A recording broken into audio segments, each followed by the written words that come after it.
बता रहा हूं, मैं समझता हूं एक बहुत बड़ा मिस्टेक हुआ है, बहुत बड़ी गलती हुई है। मैं कहता हूं इतनी बड़ी गलती है कि किसी को पता नहीं है कि जिम्मेवारी कौन ले। अब जगहों पर शहरों में सूरत हाल ख़राब हो रही है, कोरोना वैक्सीन की किल्लत है, पहली डोज तो लग ही नहीं रही, सिर्फ दूसरी वाली डोज लगाने वाले शहरियों को आने दिया जा रहा है। अब ये भी सुना है कि 2 दिन के लिए पंजाब में वैक्सीनेशन ही रोकने का फैसला किया जा रहा है। हैरान हो गया हूं सुन के, लोगों को बताए तो सही, कुछ तो कहे। या दोस्तों, आप सभी को पता ही है कि कोरोना की दूसरी लहर आने से भारत ही नहीं पूरी दुनिया में तबाही मच गई। अच्छी बात यह है कि अब भारत में कोरोना के केस धीरे धीरे कम होते जा रहे हैं, लेकिन दोस्तों हमारे पड़ोसी पाकिस्तान के हालत इससे बिल्कुल उल्टे हैं। 1 महीने पहले तक जहां पाकिस्तान में कोरोना के केस काफ़ी कम थे, वहीं अब कोरोना के केस बढ़ने लगे हैं, और इसका कारण है कि सही समय पर पाकिस्तान सरकार द्वारा नहीं उठाए गए कदम। यह वही पाकिस्तान है जो आज से 1 से 1.5 महीने पहले तक भारत को कोरोना की महामारी में मदद करने के लिए आगे आया था, पर अब पाकिस्तान की हालत ऐसी हो गई है कि उसे ही मदद की ज़रूरत पड़ने लगी है। यहाँ तक कि पाकिस्तान में तो कोरोना वैक्सीन ही पूरी तरीके से ख़त्म हो चुकी है, और पाकिस्तान का परम मित्र चाइना भी उसकी मदद के लिए आगे नहीं आ रहा है। दोस्तों, हम तो यही उम्मीद करते हैं कि कोरोना जैसी महामारी में पूरी दुनिया को ही राहत मिले, पर दोस्तों इसके लिए वहाँ की सरकारों को सही समय पर सही कदम उठाने की बहुत ज़्यादा ज़रूरत है। चलिए यह वीडियो देखते हैं। और ये सारी वैक्सीन अगर ख़त्म हो रही थी तो बर वक्त उसका इंतज़ाम क्यों नहीं किया गया? बहुत सारे सवालात हैं, इस हवाले से जानने ज़रूरी हैं। पहले मैं ज़रा बात कर लूँ हिलाली साहब से। हिलाली साहब, आपको क्या लग रहा है, कोई मैनेजेरियल इशू है या गफलत की गई है? किस पे जिम्मेदारी आयद होती है? अच्छा खासा प्रोसेस चल रहा था, पहले ही खैर स्लो था और अब आप और उसमें तातुल आ गया। ये क्या हो रहा है भाई? ये क्यों कमी हो गई है?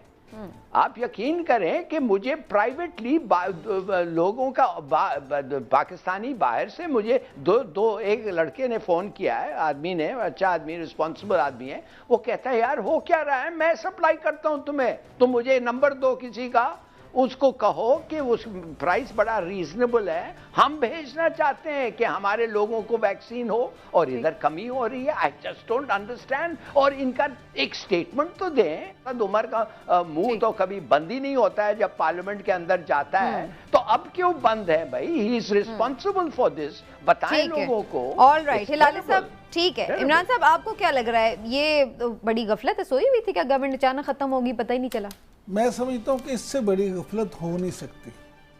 अपोजिशन के सारे कसूर जो है ना वो एक तरफ, और हुकूमत का ये एक कसूर जो इंसानी जानों से खेलने वाला मामला है।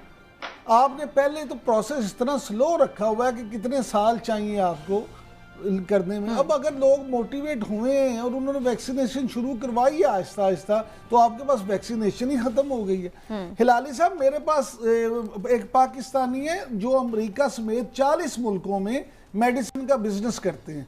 वो आए यहाँ ऑफिस शरीफ लाए और उन्होंने मुझे कहा कि मेरा एग्रीमेंट है रशियन जो कंपनी है उसके वैक्सीन का, और पाकिस्तान अगर चाहे तो मैं इनको जितनी सप्लाई है चाहे मैं इनको दे सकता हूं। लेकिन यहाँ वो कहते हैं कि कोई हमारे साथ बात करने को तैयार ही नहीं। अभी तो बता रहा हूं, मैं समझता हूं एक बहुत बड़ा मिस्टेक हुआ है, बहुत बड़ी गलती हुई है।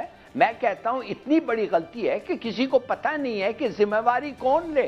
अब ये प्राइम मिनिस्टर को तो टीवी पे आके बताना चाहिए लोगों को कि क्यों नहीं मिल रहा है और क्यों ये हुआ और क्या करेगा इस मामले को हल करने के लिए। I am shock, I really am shock. मैं नहीं सोचता था कि इमरान खान के हुकूमत में इस किस्म की गलती, और कोई एक्सप्लेनेशन ही नहीं, माने कि हाउ कम। सर बात ये है हिलाली साहब के असद उमर साहब जब अपोजिशन में थे तो हर बात पे ये वो मुतालबा करते थे कि फलां बंदा इस्तीफा दे दे, फलां बंदा इस्तीफा दे दे। तो क्या अब उन्हें इस नाअहली पे, इस नालायकी पे खुद, बल्कि मैं तो समझता हूँ वज़ीर आज़म इमरान खान साहब को चाहिए कि उन्हें सैक कर दें। ऐसे लोग हैं, ऐसे इक़दामात की वजह से इमरान खान की बदनामी होती है, उनकी हुकूमत की बदनामी होती है। लेकिन सर उन्होंने बड़ा अच्छा परफॉर्म भी किया है। एनसीओसी ने जिस तरह से डाटा कलेक्ट करके जो डिसीजन लिए, लोगों ने सर आलमी सतह पे पजीराई की है। डाटा की बुनियाद पर लोगों की जान नहीं बचती, लोगों की जान बचती है आपके इक़दामात से।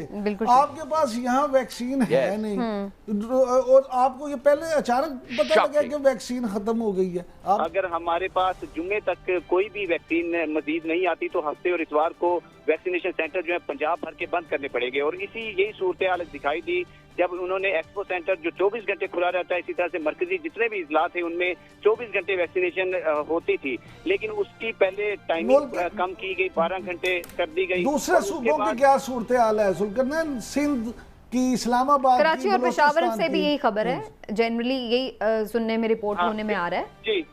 जी असल में ये है कि एनसीओसी की जानिब से एक और भी आज एक खबर सामने आई। जब ये किल्लत पैदा हुई तो जो 10 लाख डोजेज एनसीओसी ने मंगवानी थी उसमें भी 2 माह की जो है ताखीर हुई है टेंडर में, क्योंकि इनका ये था कि जो 5 लाख डोजेज मंगवाई गई हैं इनका ये था कि उसको तमाम सूबों में तकसीम कर दिया जाएगा और मजीद जो है वो 1 माह के अंदर 10 लाख डोजेज आ जाएगी। लेकिन आज ये खबर महकमा स्पेशलाइज्ड हेल्थ केयर के जराये से पता लगी है कि 2 कंपनियां जिनको ये बीड हो भी गई थी लेकिन उसके बावजूद भी 10 लाख डोजेज मंगवाई ही नहीं गई। और इस पर जो नाअहली है वो prime minister candy health care Punjab पे डाली जा रही है, लेकिन अगर देखा जाए तो ये ओवरऑल एनसीओसी की जानिब से ये सारी चीजें करनी थी और फिर सूबों में। ठीक है, चलिए बहुत बहुत शुक्रिया आपका जुल्करनैन राना। लेकिन इसमें एक चीज और भी जिस पे बात हो सकती है इमरान साहब की, जो एक मौक़िफ़ आ रहा है कि सारी दुनिया ही वैक्सीन के पीछे जा रही है, तो ऑब्वियसली एक चीज़ डिमांड एंड सप्लाई है ना, कि अगर इतनी डिमांड बढ़ेगी तो जाहिर है अब ये थोड़ी कि लोग वहाँ पर रख के बैठे और हम नहीं खरीद रहे, फिर तो एक बात है।